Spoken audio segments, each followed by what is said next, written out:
Salam alaikum Mazoul, bonsoir.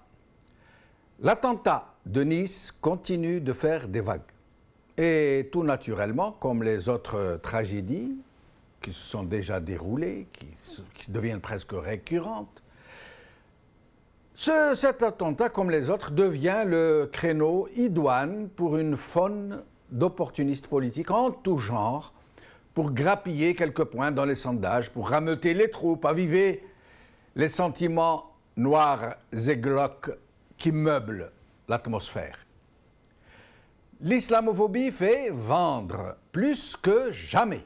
D'ailleurs, au point où nous en sommes, nous devrions inventer un autre vocable, puisque islamophobie signifie littéralement peur de l'islam, alors qu'en l'occurrence, et dans les faits, c'est plutôt un déchaînement de haine, non pas seulement contre l'islamisme, mais contre l'islam, contre les musulmans.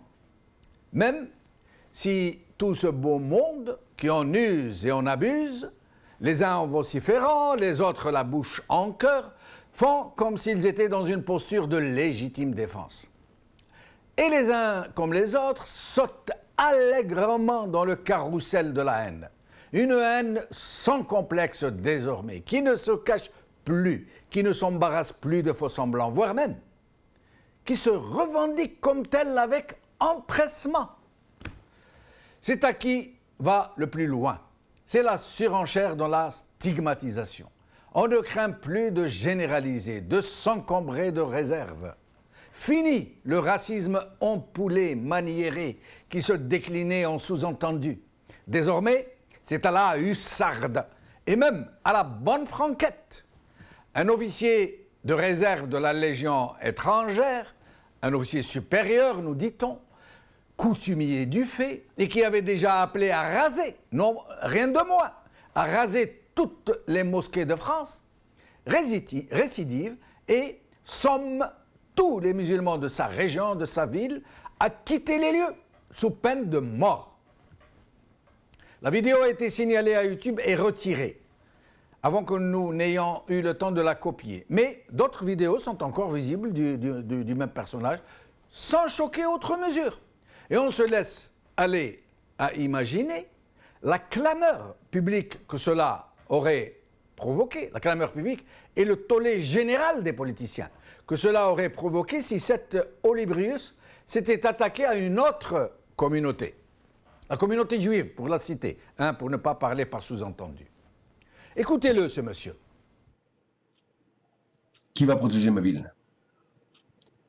Les hommes comme moi. Et on n'est pas nombreux. Il y a des légionnaires, il y a des commandés de la terre, la de l'air, la marine. On n'est pas nombreux. Mais nous allons faire ce qu'il faut pour ça. Nous savons comment combattre un ennemi. Et maintenant, je vais me fondre dans l'ombre. Je vais me fondre dans le décor. Je ferai mon devoir, au péril de ma vie. Cette vidéo elle est peut-être la dernière que vous verrez de moi. Parce que ce qui s'est passé hier soir, je ne peux pas laisser passer ça. Il est hors de question que ça se poursuive. Et chez moi, dans ma ville, ils sont nombreux, ces islamistes. Il nous faut notre devoir. Mes amis, l'islam est une secte mafieuse criminelle, la pire de toutes. Et le maire de ma ville islamise la ville, il est complice. C'est la peine de mort pour les traiter de collabos.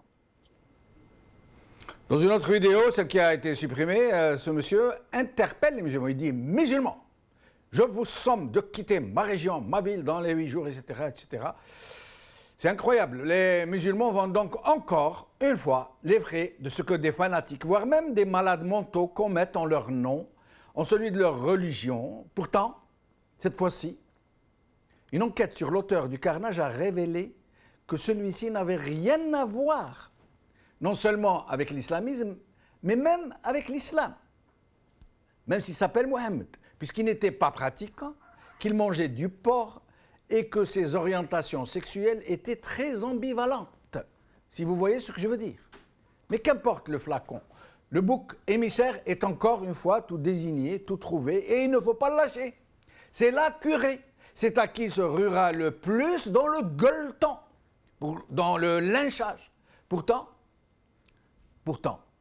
le bilan du carnage aurait dû dissuader un tel acharnement contre les musulmans de France, puisqu'ils ont payé le prix de cet attentat très très cher, puisqu'une victime sur 3, sur les 84 personnes assassinées, était musulmane. Oui, une trentaine, et non pas une vingtaine, de victimes étaient musulmanes. Mais ils auraient représenté 90% de toutes les victimes, que cela n'aurait rien changé. C'est dire que ceux qui font un tel usage de la haine de l'islam et des musulmans en général ne reculeront devant rien. Un autre sujet.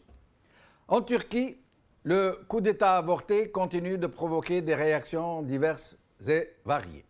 Et s'il ne fait pas de doute que la société turque, dans son immense majorité, s'est fermement opposée au coup de force, il n'en demeure pas moins que des équilibres fragiles ont été ébranlés cette fois-ci, que le contre-coup de cette aventure se fait ressentir de façon parfois tragique. Mais il ne fait plus de doute que la Turquie vient d'entrer dans une nouvelle étape, que les perspectives dans lesquelles elle s'était engagée vont subir de profonds bouleversements, que les forces qui s'y affrontent vont y être recomposées. Aujourd'hui. Le Figaro.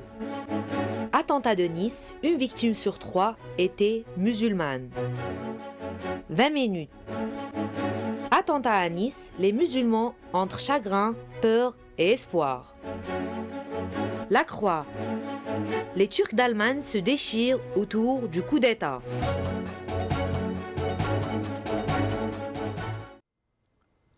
Avec nous aujourd'hui pour en parler, Sami Djeri, documentaliste qui nous parlera depuis Paris, Rachid Nekez, président MJC, et Nourdine Aoussat, universitaire et imam en France.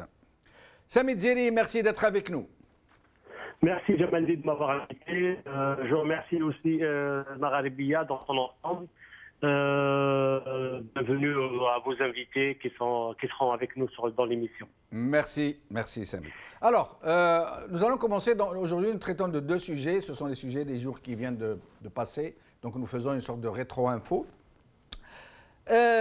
Nice, l'attentat de Nice. Donc il s'est avéré finalement que le tiers des victimes, selon la presse française, les grands journaux de France, étaient musulmanes. Et pourtant, ça n'a rien changé dans la stigmatisation de masse de l'islam, des musulmans, etc. Qu'est-ce que vous en pensez, Sami Djeri? Grand hommage aux victimes d'abord, et je salue le journal de La Croix. Le journal La Croix, c'est un journal catholique en France. C'est le premier qui a signalé ce chiffre il y a 2 jours de cela, en faisant une enquête et en interviewant l'imam de la grande mosquée de Nice, qui lui s'est basé sur la demande des familles pour l'enterrement mortuaire, le lavage, pour laver les morts et ainsi de suite. Et donc, dans la discrétion, les musulmans enterrent leurs morts de manière très discrète. Et dans cette affaire, donc le chiffre de 30 personnes sur 84, la première personne qui est décédée, la première qui a été écrasée, c'est une musulmane. Elle s'appelait Fatima et elle a laissé 7 enfants. Ce matin, l'une de ses filles a fait un témoin sur RFI, Radio RFI, et donc vous pouvez le voir. Même en allant après la mort de sa mère, sur le champ, il y avait des agressions parce qu'elle portait le foulard et tout ça. Il y avait des agressions verbales. On a vu Sami Djeri, cette jeune fille qui s'est rendue sur les lieux pour rendre hommage à sa mère dans l'endroit où elle a trépassé, s'est fait agresser par les passants parce qu'elle portait le hijab. Voilà. Il ne savait pas que sa mère était victime. Ils l'ont violemment prise à partie, lui demandant de quitter la France, de laisser la France tranquille, d'arrêter. Il y a plus que ça, puisqu'elle a dit à son agresseur je suis venu me recueillir sur le lieu où ma mère est morte. Et il lui a répondu tant mieux, c'est une de moins. Et ça, c'était vraiment, elle a témoigné ce matin sur RFI, c'était très émouvant. Malheureusement, comme à l'accoutumée, on a un représentant qui représente qu'eux-mêmes et qui n'a aucun mot, aucune voix, qui s'est élevé pour dire, voilà, interpeller les instances, la loi, les responsables politiques. Mais Sami Djeli, comment expliquez-vous ce déchaînement de violence? Il y a quelques années, les gens se cachaient, ils cachaient leur haine, leur racisme, leur islamophobie, ils ne s'affichaient pas, ils ne s'exposaient pas comme ça. Là, c'est sans complexe, hein, c'est vraiment la haine décomplexée. Comment expliquez-vous cette évolution, si on peut dire que c'est une évolution vers le mal, vers la haine, vers plus de... Comment l'expliquez-vous?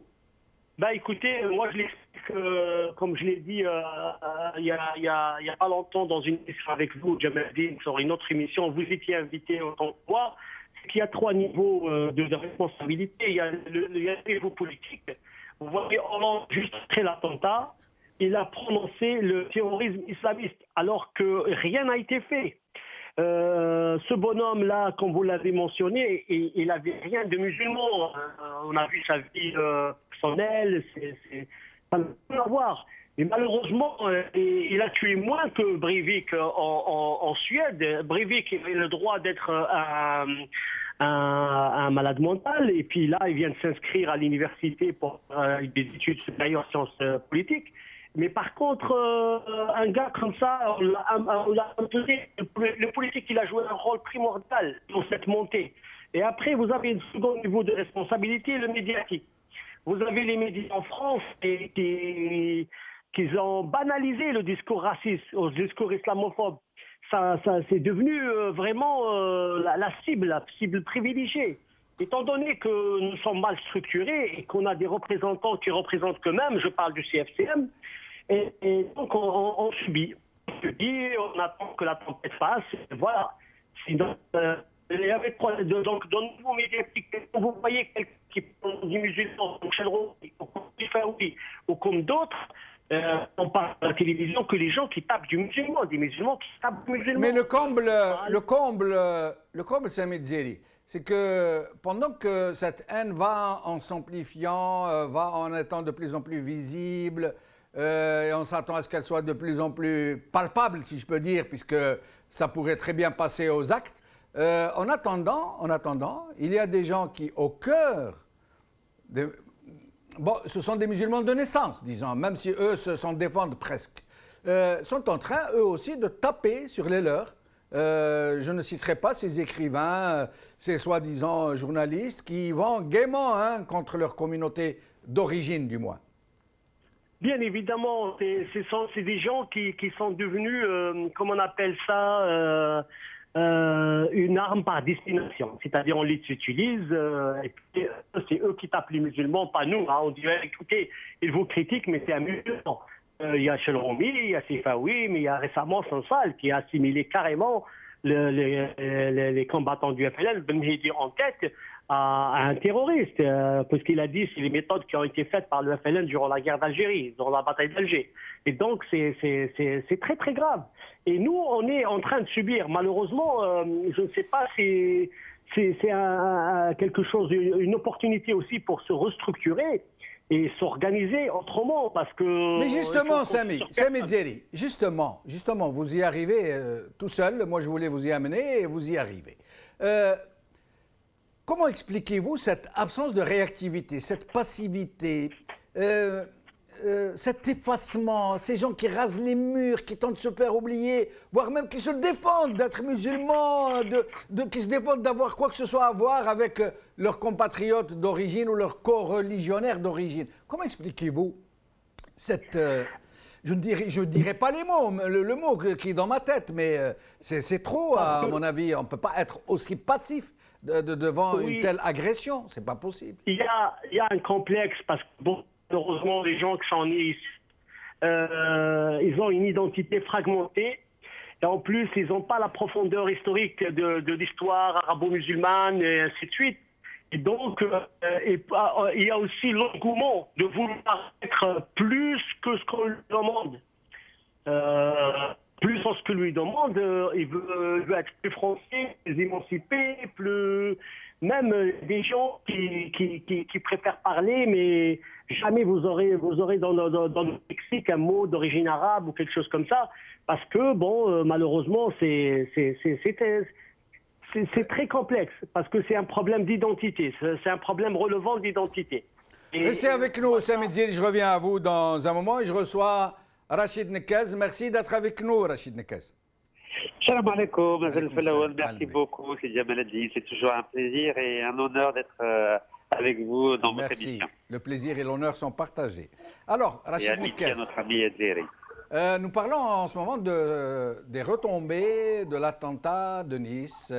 Et donc, nous assistons aujourd'hui à un déferlement de haine. Les gens ne se cachent plus. Je ne sais pas si vous avez vu la vidéo de ce monsieur de la Légion étrangère qui appelle à incendier toutes les mosquées de France, qui somme les musulmans de sa région à quitter sa région ce week-end, sinon il leur promet la mort. Il n'arrête pas, il n'est pas le seul, hein. Il est devenu un peu une sorte de héros dans sa ville. Et dans l'indifférence la plus totale, il n'y a pas de réaction politique, il n'y a pas de réaction judiciaire, ou à peine on l'a interpellé un peu pour l'auditionner.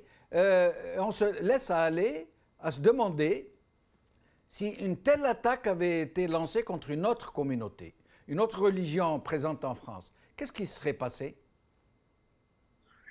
Je crois qu'il y a une impunité générale aujourd'hui en France. D'abord, il faut condamner avec la plus grande fermeté et la plus grande force. Donc cet attentat commis par un homme contre des victimes qui n'ont absolument rien à voir avec la politique ni au Maghreb ni au Moyen-Orient, donc ça il faut le condamner fermement, mais à côté de ça, c'est pas parce que nous avons un musulman, pratique ou pas, qui a commis cet attentat horrible qu'il faut jeter l'opprobre sur 7 millions de musulmans en France. Donc cela, ne l'acceptons pas. Et il faut le signifier clairement et ouvertement. Ce n'est pas parce qu'un individu fait une énorme connerie qu'on doit condamner 7 millions de musulmans en France.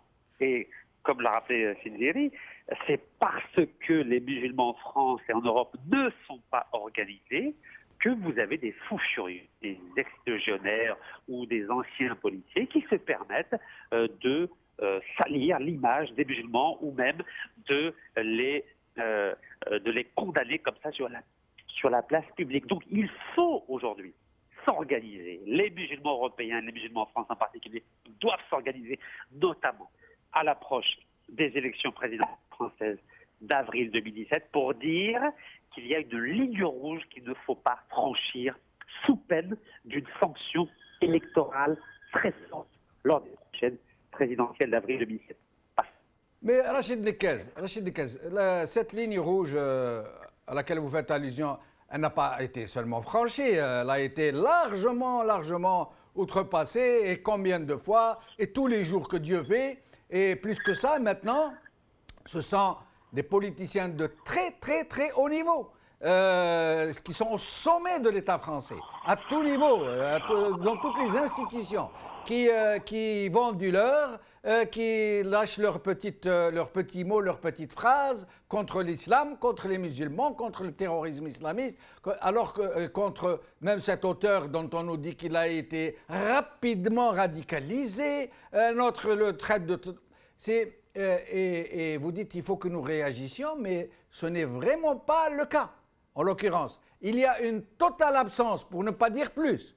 Les gens rasent les murs, ils se font oublier, ou alors, c'est l'inverse, ils font tout pour crier leur non-appartenance à cette communauté. Il y en a même qui changent de nom, de prénom, il y en a qui se disent « je ne suis pas arabe, je ne suis pas musulman, je n'ai rien à voir avec cette communauté, moi je suis comme ci, je suis comme ça ». L'autre s'affiche en train de manger du porc ou je ne sais quoi, juste pour dire « nous n'avons rien à voir avec ces gens ».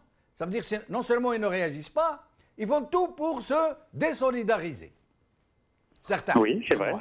C'est un constat, mais pourquoi ils font ça? Oui, ils font ça parce qu'ils n'ont pas confiance en eux-mêmes et ils n'ont pas confiance aux organisations aujourd'hui musulmanes en France et en Europe qui, pour eux, ne les représentent pas. Si vous aviez, par exemple, tout à l'heure, je dirais, justement rappelé, si vous aviez un CFCM réellement représentatif des musulmans de France. Si vous avez par exemple des représentants qui ont fait des hautes études ou qui maîtrisent parfaitement la langue française, aujourd'hui on n'en serait pas là.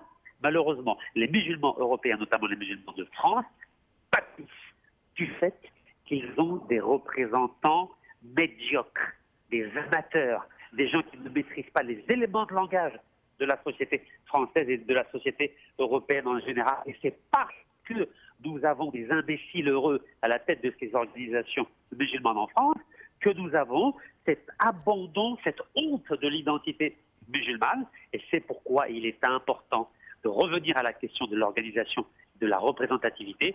Il faut aujourd'hui une organisation des musulmans de France qui soit forte, avec des gens compétents, des gens qui maîtrisent les éléments de langage de la société française, si demain nous voulons ensemble résister contre ces attaques multiples contre les musulmans de France, à commencer par l'attaque du maire de Nice, en personne, M. Estrosi, qui n'a même pas le bac et qui se permet de jeter l'opprobre sur la communauté musulmane de France. C'est celui-là qu'il faut attaquer le premier, et notamment l'attaquer devant les tribunaux français. Parce que si nous laissons faire un monsieur comme M. Estrosi, le maire de Nice, qui a profité du massacre de la promenade des Anglais pour massacrer publiquement les musulmans, si nous laissons faire ce monsieur-là, d'autres demain feront la même chose dans d'autres villes de France, notamment, et je reviens à la question, des prochaines élections présidentielles d'avril 2017 et les élections législatives de juin 2017. Il faut une organisation avec... Rachid Decazes, aujourd'hui il y a avec nous un des représentants des musulmans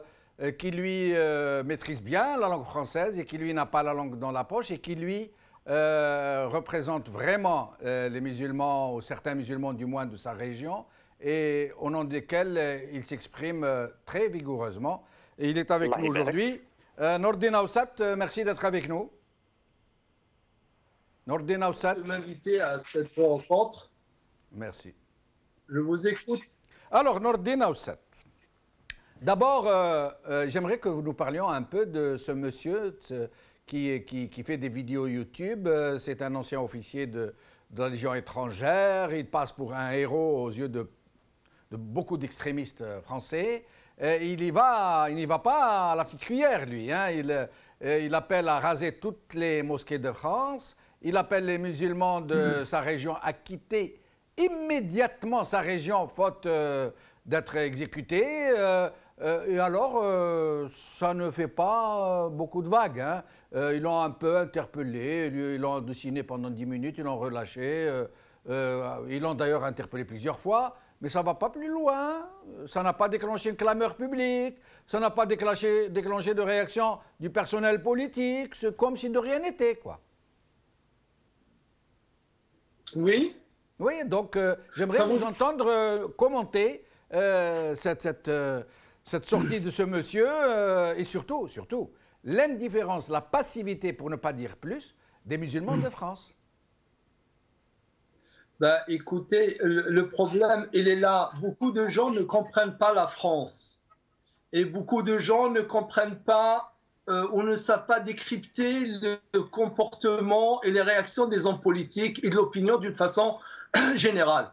Les gens ne réagissent ou parfois même ils surréagissent. Je dis bien, ils surréagissent. C'est-à-dire que leur réaction est au-delà de celle qui est attendue. Quand c'est les Juifs qui sont touchés, pourquoi? Parce que ce sont les Juifs eux-mêmes les premiers à s'indigner quand quelque chose, un propos, une déclaration les touche. Voilà.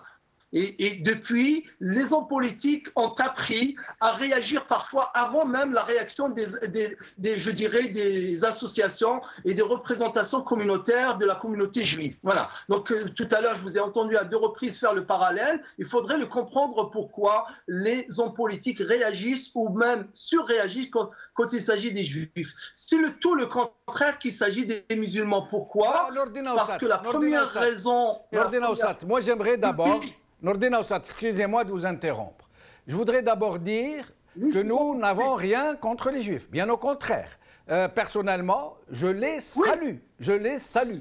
Je salue leur dignité. Je salue leur capacité à la réaction. Et je salue leur mobilisation pour leur communauté. leur mobilisation parfois inconditionnelle. Je me rappelle qu'il n'y a pas très longtemps, un juif a joué la comédie de l'agression. Il a dit qu'il avait été agressé, frappé à coups de couteau alors qu'il n'en était rien. Et ils se sont mobilisés à ses côtés. Et quand il s'est avéré que c'était une comédie, ils ne lui ont pas beaucoup reproché. Alors que les musulmans, ils assistent alors qu'un tiers des victimes de cet attentat est musulman, une trentaine de victimes étaient musulmanes, ils sont attaqués de cette manière, et les gens, qu'est-ce qu'ils font?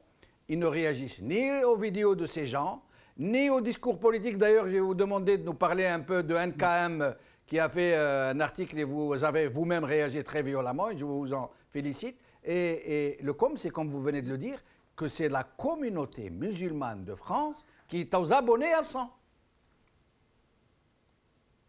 Oui, il est certain, quand je cite l'exemple des Juifs, ce n'est pas du tout pour faire un quelconque reproche, mais tout à fait pour réagir de la même façon que vous l'avez fait, à savoir admirer que des gens ne se laissent pas faire. Nous, notre problème, donc ici, surtout pour l'attentat de Nice, je pense que là, tout le monde a raté une, je dirais, malheureuse occasion, mais une occasion de bien comprendre, de bien ouvrir les yeux pour comprendre ce qui se passe. Regardez ce qui s'est passé. Un tiers, comme vous venez de le rappeler, des victimes sont des musulmans. Et ceux qui, depuis maintenant quelques années, à chaque fois qu'il y a un type d'attentat comme cela, ils accusent le musulman. Ils ont la preuve que les musulmans ne sont pas, surtout les musulmans de France et les musulmans d'une façon générale, à part les auteurs de ces attentats, ne sont pas responsables. Et parce qu'ils ne peuvent pas être des victimes et des coupables à la fois. C'est pas possible. Et la personne, encore une fois, on tombe sur une personne, en l'occurrence le tueur de Nice, dont on connaît tout l'historique, dont on connaît un peu toute la vie, tout le profil, et qui s'avère qu'il n'avait aucun lien avec la communauté d'une façon culturelle, d'une façon sociologique ou d'une façon religieuse et pratique. C'est quelqu'un qui menait une vie entièrement en parallèle avec la religion musulmane. Et malgré cela, on trouve le moyen de faire des reproches aux mosquées, de faire des reproches aux imams, de faire reproche à l'islam. Là, je pense que les musulmans ratent une occasion s'ils laissent passer sans réagir et sans répondre fortement, fermement, je dirais même verbalement, avec un langage direct à tous ces hommes politiques qui veulent faire une campagne électorale avant la campagne, parce que là, on se prépare dès le mois de septembre aux candidatures pour les primaires à gauche comme à droite. Et on ne veut pas qu'on fasse la campagne électorale sur le dos de l'islam et sur le dos des musulmans. Quant à le monsieur, le militaire, dont là, il récidive pour la deuxième fois. Déjà la première fois, vous vous rendez compte, ce n'est pas les associations musulmanes de défense des droits de l'homme ou qui luttent contre l'islamophobie qui ont porté plainte, mais c'est le parquet qui a porté plainte. Et même quand il a été relaxé, c'est le parquet qui a donc remis l'affaire devant la cour d'appel. Ils sont où les musulmans pour que ce soit eux qui poursuivent cet homme pour l'incitation à la haine raciale, d'autant plus que tous ces propos, je dis bien tous ces propos, on peut bien dire que c'est un charlatan, que c'est une grande gueule, que c'est un, je sais pas, un blablateur, peu importe. Le fait même de faire cette déclaration, d'inciter les citoyens à la haine, et Dieu merci que les citoyens ne l'écoutent pas. Nous vivons en France, personnellement je vis depuis 30 ans, je connais bien mes voisins, je connais bien mes collègues, je connais bien les parents, des amis de mes enfants, et on sait que les Français et les Françaises d'une façon générale ne sont pas dupes, et ils connaissent bien leurs voisins musulmans. Mais Nordin Aoussat, comment expliquez-vous la différence des musulmans entre ceux de France, les musulmans de France, et les musulmans du Royaume-Uni, là où je me trouve en ce moment. Moi, j'y suis un peu depuis 2 années et demie. J'ai été stupéfait par la différence. Ici, au Royaume-Uni, les musulmans sont autrement plus dignes. jouissent d'un tout autre respect qu'en France, d'une toute autre considération. La preuve, c'est que le maire qui vient d'être élu, le maire de Londres, l'un des maires les plus importants du monde, est musulman. Et là où ça avait le plus mal, ce n'est pas en Grande-Bretagne, c'est en France. Les gens ont très mal avalé qu'un maire, le maire de Londres, soit musulman. Et là moi, quand je me promène, je vois, d'abord, les musulmans se font respecter. Ils se font vraiment respecter. Ouais. Ils ne permettent jamais qu'on puisse atteindre à leur dignité ou à leur honneur de cette façon. Et de l'autre côté, les autorités et la société civile, d'une manière générale, sont imprégnés de l'idée qu'il faut respecter les musulmans et ils les respectent. Comment expliquez-vous cette différence de traitement? Écoutez, c'est un peu comme, je vais faire un parallèle, mais qui n'est pas un parallèle très significatif, c'est un peu comme dans la corruption. Là, on n'est pas dans la corruption matérielle, mais c'est la corruption dans les mœurs, c'est bon. Il y a toujours plus de corrupteurs, hein, il n'y a jamais une seule partie. S'il y a un corrompu, c'est parce qu'il y a un corrupteur, et s'il y a un corrupteur, c'est parce qu'il y a un corrompu. En fait, si vous voulez, la responsabilité, elle est partagée. Nous, les musulmans, je dis d'une façon générale, même si je ne le suis pas personnellement, mais je ne vais pas me distinguer de la masse, nous avons un comportement d'une façon générale, comme l'a qualifié le grand maître Malik Ben Nabi, ce qu'il appelle al-istimar. Hein, cette propension à accepter le colonialisme, à être colonisable en quelque sorte. On adopte un comportement de complexé, on adopte un comportement en quelque sorte de sous-citoyen, de citoyen de deuxième zone. On ne tape pas fort pour revendiquer nos droits, on ne tape pas fort pour défendre notre dignité et défendre notre honneur, et bien entendu, et de l'autre côté, et en face, nous avons aussi des gouvernants, que ce soit de droite ou de gauche, qui se comportent comme des colonisateurs.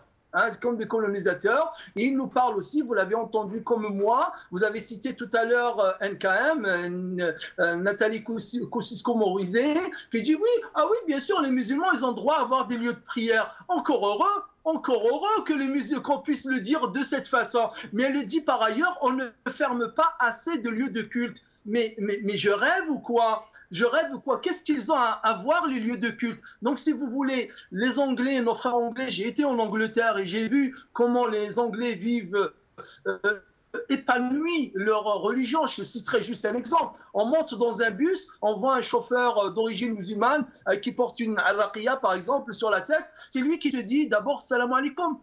Sans complexe, sans gêne, sans rien. Nous ici, des chauffeurs qui nous connaissent parfois, qui font la prière avec nous dans la mosquée et qui sont chauffeurs de bus, quand on monte, ils nous disent un petit salam alaikum juste avec les lèvres, etc. Donc il y a un complexe. Il faut que les musulmans se libèrent de ce complexe, et ceux qui sont des citoyens nationaux se considèrent comme des citoyens nationaux, et ceux qui sont des citoyens résidents se considèrent comme des citoyens résidents, mais sans aucun complexe. La France est un état de droit, sauf que le droit, on ne te le ramène pas comme ça sur un plateau en argent. C'est à toi de demander tes droits, et quand tu demandes tes droits, tu les auras. Merci Nordina, vous êtes resté avec nous. Nous allons faire un tour de micro sur la Turquie. Sami Dzeri, alors la Turquie, maintenant, après que le coup d'État est vraiment avorté, là, il n'y a plus de doute, c'est fini. Le coup d'État a échoué. Maintenant, il y a des forces qui sont en train de se recomposer. Et il y a des arrestations par milliers, des limogeages par milliers. On sent qu'il y a une vague de fond qui est en train de se lever, qu'il y a une très vaste reconfiguration des équilibres. Qu'est-ce que vous pourriez nous dire sur la question? Ben écoutez, là on est ce qu'on appelle au sommet de la montagne, parce que avant d'atteindre le sommet, il faut voir d'où on est passé. Les gens ils pensent que ce qui s'est passé c'est quelque chose d'anormal. En fait, il y a deux mouvements en Turquie. Ces mouvements qui, bon, celui de Fethullah Gülen, le fameux Hizmet, et puis il y a les mouvements proches des tendances des frères musulmans, qui est Millet Gourouch, qui a commencé à s'allier dans les années 90 déjà, à travers le père spirituel de l'islamisme moderne turc, qui est Necmettin Erbakan. Et par la suite, il a créé le Refah Partisi. Et après, il a été dissous, il a été destitué en tant que Premier ministre. Il y a un autre parti qui s'appelle Fazilet. Et après, donc, il a été interdit. Après, donc, ses élèves, parmi eux, Erdogan, qui a créé l'AKP. Il y a une alliance entre Fethullah Gülen et son organisation de confrérie avec l'AKP. Et puis, comme ça, Erdogan a réussi à avoir la mairie d'Istanbul. Ils ont travaillé ensemble. Ils ont réussi à percer, à prendre le pouvoir, même à prendre le pouvoir exécutif. Et il y a tout récemment, il y avait un clash entre ces deux mouvements. Et puis voilà, parce que Fethullah Gülen, si vous avez remarqué, Erdogan ne parlait pas de l'État profond. Comme s'est passé le coup d'État en Égypte, autour de l'État profond avec Sisi. Mais lui, il dénonce ce qu'on appelle l'État parallèle. Parce que oui, mais comment expliquez-vous, Samit Zeri, que justement, une telle réaction contre le coup d'État, alors que cet État parallèle dont vous parlez, qui tire sa principale influence de Fethullah Gülen, comment expliquez-vous que tant de gens, alors que la société est très infiltrée par le mouvement de Fethullah Gülen, aient réagi contre le coup d'État, y compris dans l'armée, y compris dans la police, y compris dans la société civile, y compris dans les mouvements laïcisants? Comment expliquez-vous ça? Justement, parce que qu'est-ce qui s'est passé? Fethullah Gülen dispose d'un réseau énorme. Il a plus de 4000 écoles privées en Turquie et 500 à travers le monde. Il a réussi à s'accaparer carrément le secteur de la justice et puis un grand secteur de l'administration. Et puis, l'accord qui a été entre l'AKP et Fethullah Gülen, c'était justement d'écarter les militaires. Une fois les militaires ont été écartés, la fameuse affaire de Ergenekon qui a été neutralisée. Vous avez l'opération Baylouz qui a été aussi neutralisée. Et puis, vous avez l'ouverture du procès de l'assassinat de Total, qu'on a dit est mort crise cardiaque. Et puis, il y a des militaires qui ont été arrêtés. Mais maintenant, le pouvoir il est resté entre Erdogan et Fethullah Gülen. Et là, à ce moment-là, Erdogan ne pouvait pas engager des réformes profondes parce que de l'autre côté, la confrérie demande plus de concessions et ainsi de suite. Et tout récemment, bien sûr, le coup d'État, apparemment, selon la première interview d'Erdogan, quand il l'a fait à l'aéroport en rentrant de Marmaris, il a dit que dans une semaine, on devait avoir une réunion du Conseil supérieur de sécurité où il était question de mettre à l'écart plus de 300 officiers. Et parmi les 300 officiers qui devaient être à l'écart, 80 ont participé au coup d'État. Et donc, finalement, qu'ici on a parlé de la communauté musulmane, il y avait une conscience politique en Turquie. Erdogan, est-ce que ces purges, si on peut les appeler comme ça, ces limogeages en Syrie, ces arrestations par milliers, qui semblent avoir déjà été préparées, ça veut dire que le gouvernement Erdogan et ses services de sécurité semblent bien connaître leurs adversaires. Est-ce que vous pensez qu'en extirpant ainsi autant, ils sont des milliers, hein, autant d'acteurs de la société civile, il va pouvoir complètement neutraliser ses adversaires? C'est très difficile de les tracer totalement parce que Fethullah Gülen dispose aussi d'un secteur très très important. C'est que Zaman Media, qui existe en France, il est très puissant en France, Zaman Media, c'est des médias, hein, Internet, journaux et ainsi de suite. Et c'est très difficile parce que c'est un mouvement qui s'est infiltré dans toutes les strates de la société turque, sauf certains partis politiques. Et on a remarqué, si vous voulez, Zaman, le journal Zaman en Turquie a été arrêté, disposé. Et il y a aussi les journaux qui ont laissé Hurriyat n'a pas été touché, Milliyet n'a pas été touché. Et ce qui est très important aussi, on n'a pas parlé, juste avant le coup d'État, il y avait un auteur qui s'appelait, comment il s'appelle, un auteur qui a écrit, Ahmed Zik, qui a écrit un livre qui s'apprêtait à sortir, qui s'appelait L'armée de l'imam. Et là, il s'est arrêté. Et Erdogan a tenté par tous les moyens de le sauver, parce que bon, c'est un livre qui est très critique contre Fethullah Gülen, mais comme Fethullah Gülen dispose d'un grand nombre de partisans dans la police et la justice, cet auteur, Ahmed Zik, a été arrêté. Restez avec nous, Samit Zeli, jusqu'à la fin de l'émission. J'essaye de répartir le temps de façon équitable. Rachid Nekaz, qu'est-ce que vous pourriez nous dire donc, sur les retombées actuelles du coup d'État en Turquie, de la vaste recomposition politique, de perspectives qui sont en train de se dessiner, de nouvelles perspectives? Qu'est-ce que vous pourriez nous donner sur cette question, comme avis, comme opinion? Alors, je vais vous donner mon sentiment sur 3 points. Le premier point, c'est d'abord coup de chapeau, vraiment coup de chapeau au peuple turc, en pleine nuit, d'être sorti dans la rue pour défendre la démocratie turque. Ça, c'est vraiment le premier point.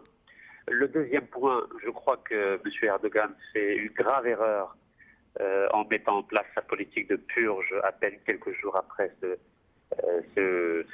coup d'État, parce que ça voudrait dire que d'une certaine façon, il y aurait eu préméditation. Et le troisième point, je suis quand même content que ce coup d'État ait échoué, car s'il avait réussi, je crois que d'autres pays musulmans, notamment des pays arabes, auraient peut-être été tentés par le même scénario, et dans ce cas-là, on aurait pu dire adieu aux libertés publiques déjà très fragiles dans le monde musulman en général et dans le monde arabe en particulier. Donc j'ai la chance de connaître un peu la Turquie. J'avais été invité en 2012 à l'époque où la France voulait faire voter une loi qui condamnerait toute atteinte, toute critique du génocide donc arménien. Et donc j'avais eu la chance d'aller à Istanbul et à Ankara, d'être reçu par les autorités et d'être passé à travers tous les médias turcs. Et là j'ai pu voir que la Turquie, en tant que pays musulman, est le symbole d'un développement économique qui ne dépend pas des hydrocarbures comme l'est l'Algérie. La Turquie, c'est 35 millions de touristes, ça rapporte 33 milliards de dollars, c'est-à-dire plus que le pétrole et le gaz algérien, et on voit qu'aujourd'hui, ça devient une véritable puissance économique. Donc c'est un modèle économique pour tous les pays musulmans, et notamment un modèle pour l'Algérie. Et j'aurais été triste de voir que ce pays, qui a beaucoup de défauts, mais qui a quand même aujourd'hui la possibilité de tenir tête aux puissances occidentales. On a bien vu comment Erdogan a pu tenir tête à la Russie, comment il a pu tenir tête à l'Europe et notamment à l'Allemagne, comment il est en train de tenir tête à Israël depuis 6 ans. Il a rompu les relations diplomatiques avant de les rétablir il y a quelques semaines. Donc c'est très important ce qui se passe en Turquie par rapport à l'avenir des sociétés politiques du monde musulman et du monde arabe en particulier. Et c'est pourquoi je crois qu'il faut d'une part soutenir la Turquie dans ses efforts pour maintenir la démocratie, mais en même temps, il faut dire à la Turquie de faire attention, et notamment dire à Erdogan... Mais pour ce qui est de la purge, Rachid Nekaz, quand vous dites que vous n'êtes pas d'accord avec ces purges, est-ce que vous croyez, on va parler de réel politique, hein, on n'idéalise rien, est-ce que vous pensez qu'un Erdogan, dans la situation où il est, il a approché un point de rupture, est-ce qu'il peut se permettre le luxe de ne pas faire de purge, de laisser des adversaires aussi dangereux pour la démocratie, pour son pouvoir aussi, pouvoir rester, se développer dans des axes et dans des situations aussi stratégiques, dans des postes aussi vitaux? Est-ce que vous pensez qu'il a le luxe, qu'il peut se permettre de les y laisser? Vous savez, la démocratie, ce n'est pas le meilleur système politique au monde. La démocratie, c'est le moins mauvais des systèmes politiques. Vous savez, pour gagner une élection démocratique, vous n'avez pas besoin d'avoir le soutien de 100% des citoyens. Vous avez besoin juste d'avoir le soutien de 50,01% des citoyens. Qu'est-ce que je veux dire par là?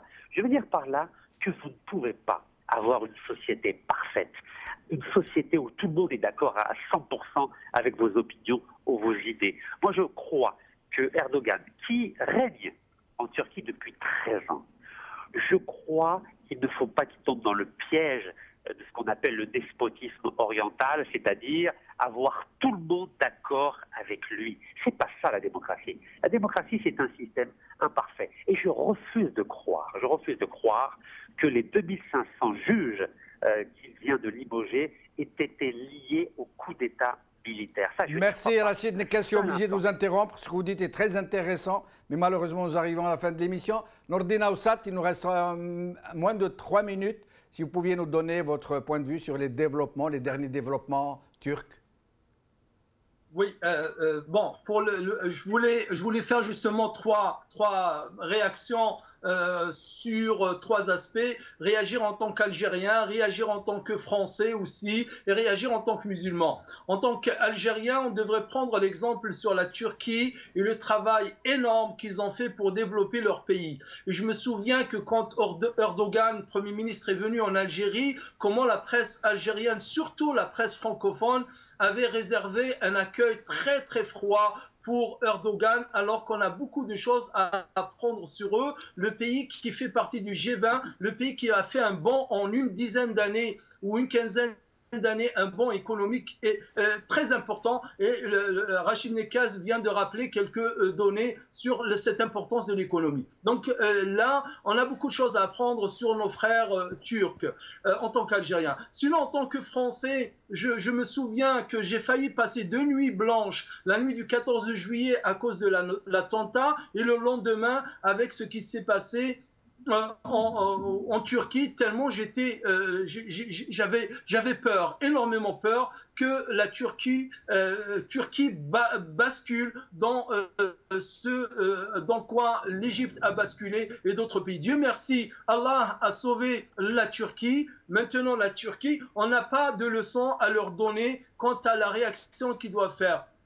Rappelons-nous d'une chose, la Turquie, c'est 4 coups d'État en 40 ans, en 60, en 71, en 80 et en 97. Le dernier coup d'État, par exemple, de celui de 80, il y a eu 650 000 gardes à vue, 251 000 inculpations, 1500 condamnations à mort, dont 50 qui ont été exécutées, 1 683 000 personnes qui ont été fichées, 30 000 Turcs qui ont été exilés, 4 000 enseignants qui ont été démis de leurs fonctions, 1100 universitaires, 50 juges et 9 400 fonctionnaires et 10 000 policiers ont été démis de leurs fonctions.